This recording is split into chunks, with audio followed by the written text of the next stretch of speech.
Seditious 6. We're going to get into the group of Democratic lawmakers that have made statements that orders should be disobeyed. And we're going to get into that today on the Legal Mindset, where we teach you to be your own judge. Of course, I'm Andrew Esquire, American attorney. And this is a fast facts version, the quick and dirty version of the latest in the legal news. So we're going to get into this today after a particular video circulated involving the Seditious 6, wherein these group of senators here, you see them kind of lined up here, played a short video where they called upon members of the military, the intelligence community, to disobey orders that do not comply with the Constitution. And I'll allow that video to play right now. I'm Senator Alyssa Slotkin. Senator Mark Kelly. Representative Chris DeLuzio. Congresswoman Maggie Goodlander. Representative Chrissy Houlihan. Congressman Jason Crow. This administration is pitting our uniformed military And intelligence community professionals Against American citizens. like us. You all swore an oath. To protect and defend this Constitution. Right now, the threats to our Constitution aren't just coming from abroad, But from right here at home. Our laws are clear. You can refuse illegal orders. No one has to carry out orders that violate the law. Or our Constitution. We know this is hard. And that it's a difficult time to be a public servant. But whether you're serving in the CIA, In the Army, our Navy, The Air Force. Your vigilance is critical. and know that we have your back. because now, more than ever, The American people need you. We need you to stand up for our laws. our Constitution, And who we are as Americans. Don't give up. don't give up. don't give up. Don't give up the ship. All right, so this group, now that you've seen the statements, this group of the so-called Seditious 6, who called upon members of the military intelligence community to disobey Trump, includes Representatives Jason Crow, Maggie Goodlander, and Chris DeZulio, as well as Chrissy Houlihan. This involves Senator Mark Kelly and Alyssa Slotkin.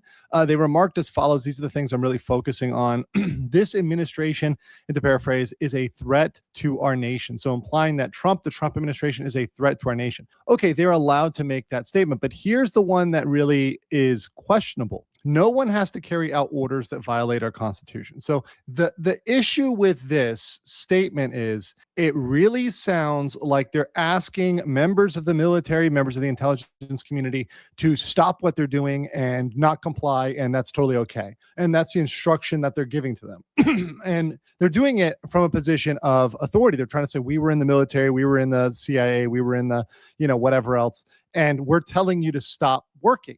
Well, we're going to get into this because the statement itself is vague. So there isn't a specific legal citing. So they don't say under XX, you can disobey. Well, of course, legal mindset here, we found the actual law. We're not, a joker like these senators and these lawmakers. We actually go in and find the actual law, because if you're being serious, if these people were serious, they would have given the legal citation. They would have said, okay, under this, you don't have to comply, and here's why. And they would have given a legal explanation. They didn't do that. They were intentionally vague because they knew what they were doing was ridiculous, right?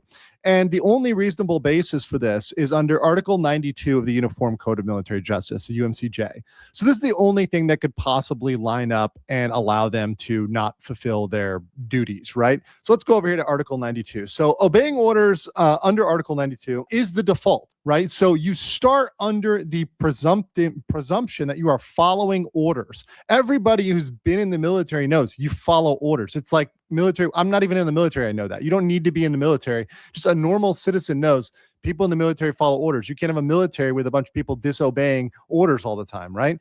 Very famous, if you remember Band of Brothers, there was that letter to Winters telling him to inspect the latrines or go take care of the latrines, and he didn't do it, on the command. So he got a trial by court-martial over that, right?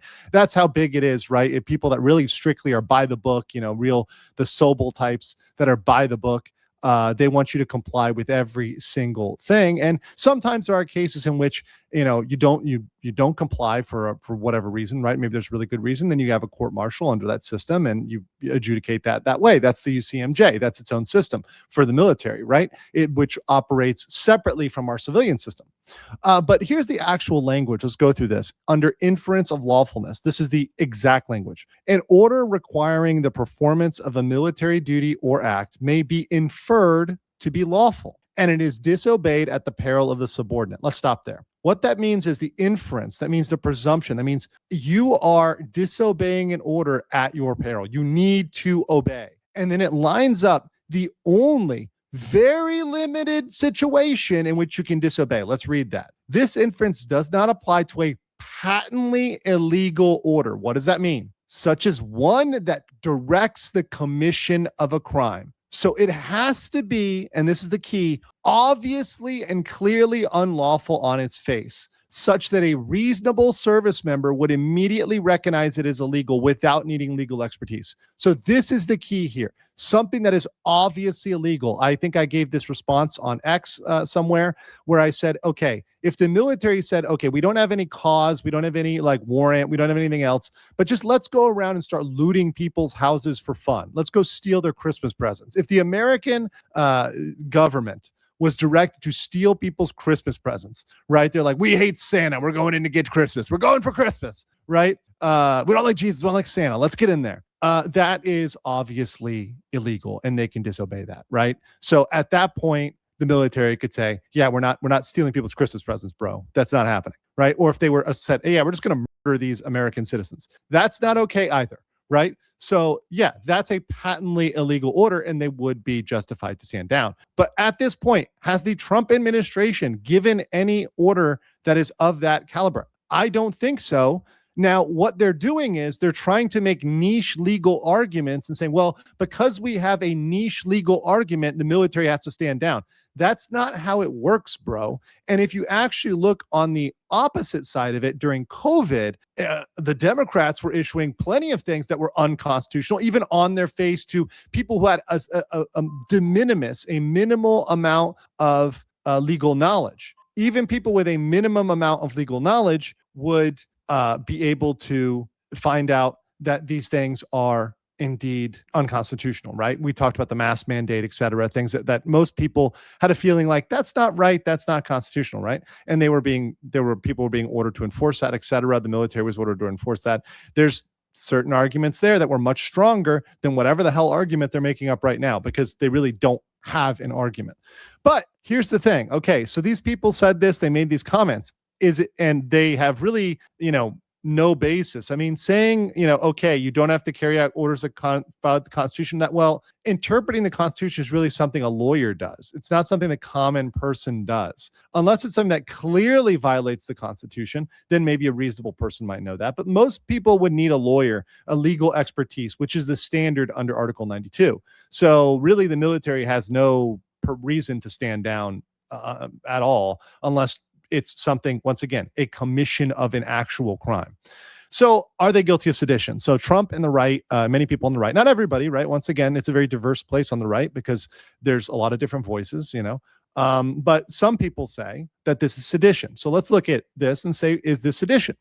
Seditious conspiracy, 18 U.S.C. 2384, defines it as two or more people. So we have that. We have 6 people conspiring to overthrow, put down, or destroy by force the government of the United States, or to levy war against them, or to oppose by force the authority thereof, or by force to prevent, hinder, delay the execution of. So this requires both the intent to form a conspiracy, so you have to have people conspiring. We do have that, right? So that element is met. But then we have an act of force to overthrow, put down, or destroy the government. So my judgment here is the Seditious Six likely did not rise to meet the elements needed to prove seditious conspiracy because they did not take a forceful action. Speech is not force.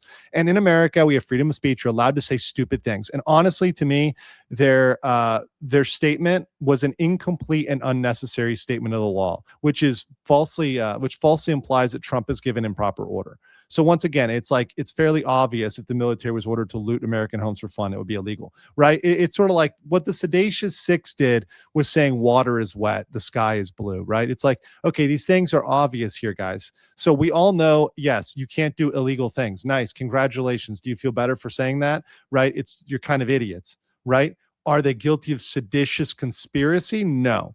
Now, here's the last thing, and I'm going to be investigating this and we're going to be staying on this. I've seen some sources and I want to see more sources on this because sometimes you see sources from one side of the aisle and you need to see a rebuttal from the other side of the aisle. So I saw some people that are more right-leaning posting information that the Seditious Six may be involved, maybe in money laundering through Smurf donation accounts involving elderly individuals. Now they need to answer for this and they need to provide rebutting evidence because this is the actual thing that can get them in trouble. Now, if the Seditious Six, Mark Kelly and his ilk, were engaged in illegal donations for hundreds of thousands, millions of dollars, then that is a crime. Right. And that needs to be investigated. Now, they are afforded a defense and they are afforded, an explanation for that. But it looks like these elderly individuals gave, hundreds of thousands, tens of thousands of dollars over, a period of time, which seems impractical, except for smurfing money to these people. So we'll see what happens with that. That I will be following on the channel. So guys,